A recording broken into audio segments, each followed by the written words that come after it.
Oh yeah, yeah. I think you're welcome, but welcome to another edition of ZKN TV, man. I'm your host, the one and only Zlatan, the Fairs, guys. As you saw on the title, it's African reaction to Nomzama and Mbatha coming to America and adjusting to live in America on the Daily Show with the one and only Trevornoah, man. We're about to get down to this. They are both from South Africa, meeting for the first time in America, but it's the social distancing. They would have met if it was, you see. So, but since it's a social distancing show, here they go. Let's hear what they got for us. If you're new to the channel, hit that subscription button down there and comment on what you would like me to react to every Wednesday, because every Wednesday I'm dropping your requests, guys. So, let's go. Nomzama Mbatha, welcome to the Daily Social Distancing Show. It feels good. It feels good to have somebody pronounce my name and surname very correctly. I practiced for a very long time, just so you know. Okay. He started again. Trevor, though, he said he practiced the name a lot of time, but I know he didn't. He just knows the name, man. It was like I sat the whole day. I was like Nomzama Mbatha, and then I practiced and I practiced and I practiced. Yes, and I just sat there and I was like, I'm going to practice. How are you? I'm so good. All the more better for being here. Are you kidding me? Are you kidding? This is an amazing day for me because not only do I get to celebrate you as a fellow South African, I get to celebrate your success in the most successful movie of the year, the movie that broke Amazon Prime, coming to America. Congratulations on not just being part of the biggest... Oh, coming to America is the biggest movie right now. Okay, I gotta check it out. Like, I've heard even songs for like Nasty C on those track lists. I gotta react to that song, you see. So coming to America has been okay.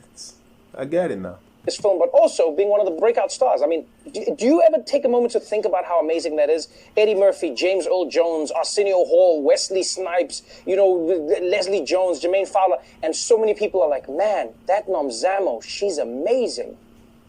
It is crazy. It is crazy. I mean, honestly, it's been an out-of-body experience for the longest time, but I think you would be able to let me know, how to, go about this Hollywood thing, because having to call Eddie Murphy Eddie, yeah. When Eddie came onto set, or Arsenio, and it's not Arsenio Hall or Wesley. So, yeah, it's been an amazing journey, honestly, and a very incredible out-of-body coming together, like a full circle moment for me.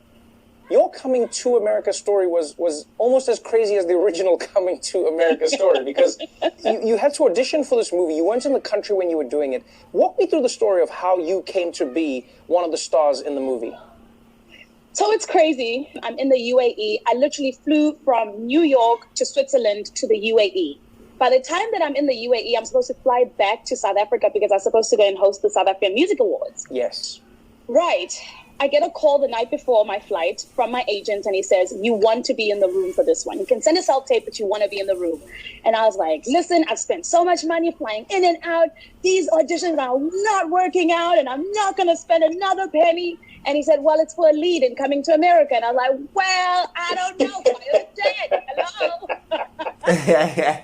And so her voice is kind of low, man. Like the earbuds she's using, they're not that strong. I know they're the iPhone ones, but I don't know what's going on. So yeah, but she had to literally fly all over around the world just to audition for her to be able to be in an American movie, to be in Hollywood, man. She had to struggle, and now, man, she's enjoying it. You can see even the smile right there, man.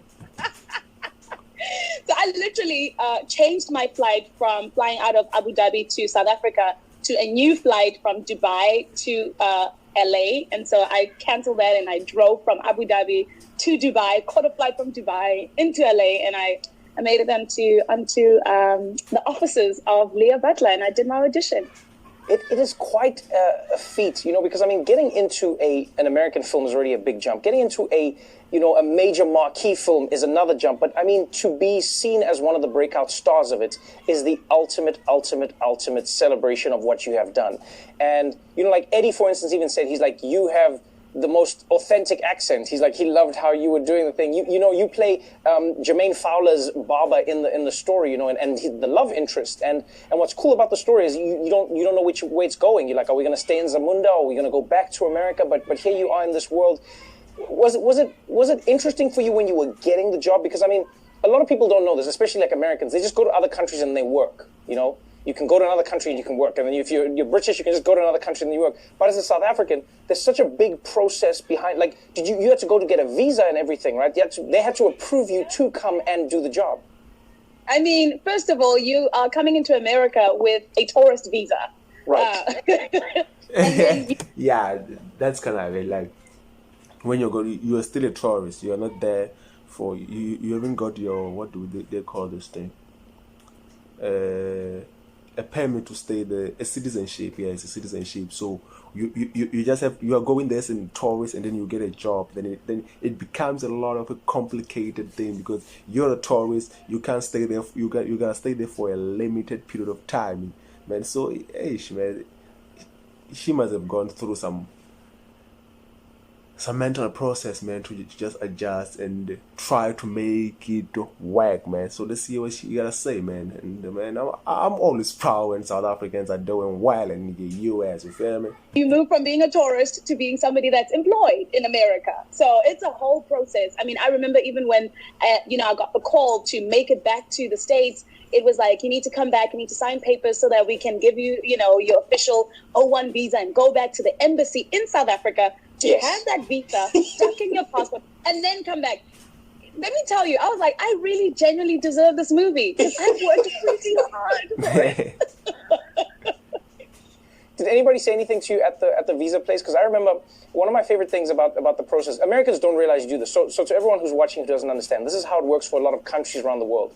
If you're going to come work in America, you can come in for the interview, and then Americans can accept you for the job. But then you have to go back to your country so that Americans in your country can stamp your passport and put a visa in your passport so that you can come back to the country, which is America, so that you can get the job. And what happens in between is you meet some of the most interesting people in the process. So on my side, I'll never forget the guy who was working, immigration. He looked at my visa and he's like, your visa says you got an O1.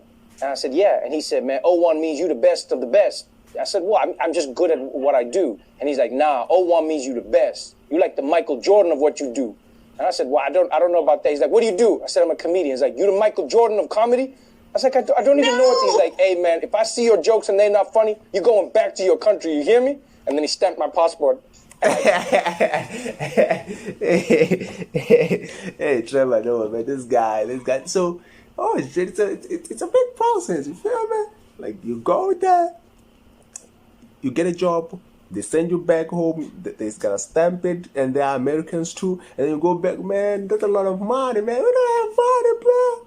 Come on. Americans are full of shh. You feel me? Hey, man. So I want, did you meet anybody? Because they always say interesting things. It is. I'm thinking right now, I'm cracking up because I'm thinking, you got a threat, and I had a threat as well. Because, she saw my O1 and she said, it says Paramount. And I said, yes. She says, well, what do you do? And I said, I'm an actress. Oh, which movie? And I said, oh, Coming to America. And she was already, I said, Coming to America. And she stopped writing. She looked up. She said, don't mess it up. So I'm like, no one wants to. No, we want to make a good movie. The movie's on your shoulders, girl. You don't. If I'm watching that movie and I'm going to come find you and take your passport and you're going back home. Please don't. I like it. No, it's only been a success story. It's been beautiful. People have been celebrating you back home. Everyone's excited. They're just like, oh, Nomzama, you've done it for us. It's a new journey now. And I know it's scary and it's a crazy time to come to America during a pandemic, but you have dreams, you have hopes, you have aspirations.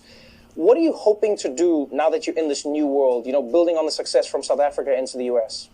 Honestly, just to continue to do the work that I do, to continue to work with the United Nations, the Refugee Agency, to continue to make more films. Right now, I want to get into producing as well. I think I'm in that space, just like that creative. What are you doing for life, though? Because this is a question I love asking people who've just come to a new country. So do you have any favorite things you do in LA? Do you have because it's pandemic plus a new country. So what is your normal life now? Do you have any normal? Honestly, when you come to America, I think you've said this before about the eating. So there's the first couple of months of just eating and thinking that it's not going to go anywhere. and then you want to go home and everyone says, my goodness, America is so good to you. Your cheeks. So I try not to eat a lot, but also, you know, I love chicken sandwiches. I didn't think I'd love chicken sandwiches as much as I do. I enjoy chicken sandwiches. What's the most American thing that? The crossing of the street was kind of very hard for me in the beginning. Honestly, you looking the wrong way. Yeah, definitely. Yeah. I was trying not to die in America. It's very expensive to transport a body home. So, there was just those kind of things that I was going. Oh, yeah, I've heard that thing like that like, if you die in a foreign country, then they gotta transport your body to your own country. It's kind of expensive because nobody wants to sit with the coffin in a plane. You feel me? Like, I ain't trying to do that. So you can't put it in a passenger seat. They gotta put it in somewhere private, and it's gonna cost you a lot of money. You feel me? So yeah, I've heard about it. And she don't eat too much, man. You look pretty. But honestly, it's very hard to come into a new country as a person who's on the other side. Yes, so I had a lot of culture shock, but there's a lot of learning as well. So, I mean, what do I do? I haven't hiked. I haven't done the normal touristy things. I haven't gone to the Hollywood Walk of Fame. So, you know, I'm taking it slow. Oh, I love it. So what you need to do is, I'll give you a few tips for LA. What you need to do. You need to get like a really nice dog, and then you need to go for a hike. But then you need to dress as if you didn't care, but you have to dress as if you're on a runway. And then you go for the hike, and then make sure you don't sweat, but make it look like you were working out. Exactly. And do I need to have a bottle of water as well? But it must be like a special type of bottle. Like, it must be a bottle that says something about you as a person. Very natural, but not too natural. Very, very natural. I mean? And then and then just enjoy LA. Be yourself, but don't be yourself. Just be who you are. Trevornoah is crazy, man. He say you ain't gotta do it too much, but don't do it less. You ain't gotta be yourself. You gotta be yourself, but you don't be yourself. Like this guy, yeah. But I know what he means. I think you should be, and you'll have a good time. This is too hard for me. This is too hard for me. I don't think I can be able to do it. I don't know. Can I tell you but can I tell you the thing for real though is that's the great thing about what you're doing. What a lot of people do is you are you, and people are loving you for that. I think that's why you're successful in the movie. You play the character fantastically, and I think when people meet the real Nomzama in real life, they go like, wow, she's even more of a princess in real life. So I think you're going to experience more success, more joy, and you have no risk of somebody taking away that passport. Thank you so much for joining me on the show. Thank you so much. And I can't wait to see you when the lockdown ends. Yes, please. Stay safe, okay? All right. Bye. And we're so proud of you. So Kenyangao. I have to say that, okay? Yes. Thanks, Trevor. Bye. And that was it right there, man. Two South African made it at the greatest stage of them all, man. America, man. When you go there, we are both successful, man. We just gotta show love, man. We just gotta show love, man. By the way, I'm your host, the one and only Zlatan the Fairs. Go on the subscription button, man. Subscribe, like this video, and comment on more that I should react to that you'd like to see, man. I'm out.